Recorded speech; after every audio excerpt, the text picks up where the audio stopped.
morning. I'm Muskan. Welcome to Radio Bharti. Let's begin with the top news updates of the day. Let's start with the headlines first. Union Minister Amit Shah says those posing threat to national security will not be allowed to enter India. 3 terrorists killed in an encounter with security forces in Kathua district of Jammu and Kashmir. Canadian Prime Minister slams Trump's 25% auto tariff, vows to defend economy. European leaders at Paris summit vow to keep sanctions on Russia. US announces 25% tariff on imported automobiles and parts. Oil prices goes down. India dawn in Group B matches in Thailand. India wins 1 silver, 2 bronze medals in wrestling at Senior Asian Championship. Now, news in brief. Union Home Minister Amit Shah has said that those who pose a threat to national security will not be allowed to enter India. Replying to a debate on the Immigration and Foreign Bill 2025, he said whether it is a Rohingya or Bangladeshis, if they come to India to create unrest, strict action will be taken against them.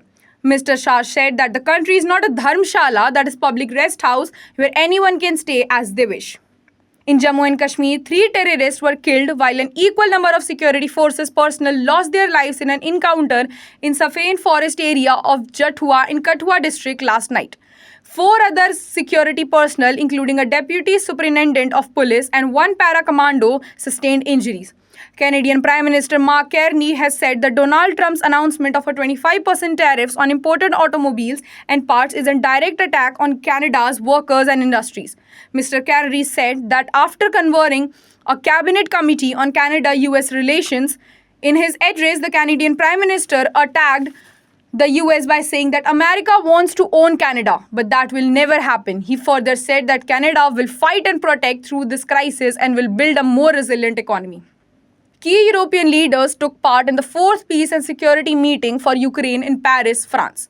In a post-meeting press conference, Ukrainian President Volodymyr Zelensky said that the participating countries supported that there would be no lifting of any sanctions against Russia until the war ends in the just peace. Mr. Zelensky further added that during the meeting, he emphasized that the war is still ongoing because of Russia, whose position is simple to keep the war going and to delay diplomacy. President Donald Trump announced a 25% tariff on imported automobiles and parts. It will take effect from April 2, the same day the US launches its new reciprocal tariff system.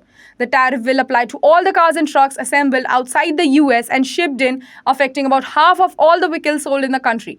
Trump also signaled plans to impose tariffs on other goods, including pharmaceuticals.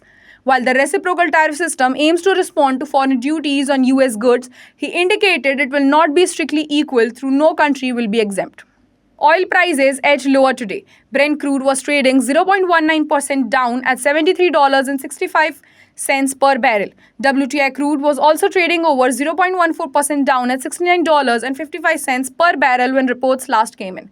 In football, the Asian Football Confederation house in Kuala Lumpur, Malaysia, conducted a draw for the AFC Women's Asian Cup Australia 2026 qualifiers yesterday. The Indian senior women's team were drawn alongside Thailand, Mongolia, Timor-Leste and Iraq in Group B. In wrestling, India bagged 1 silver and 2 bronze medals at the Senior Asian Championship in Amman, Jordan.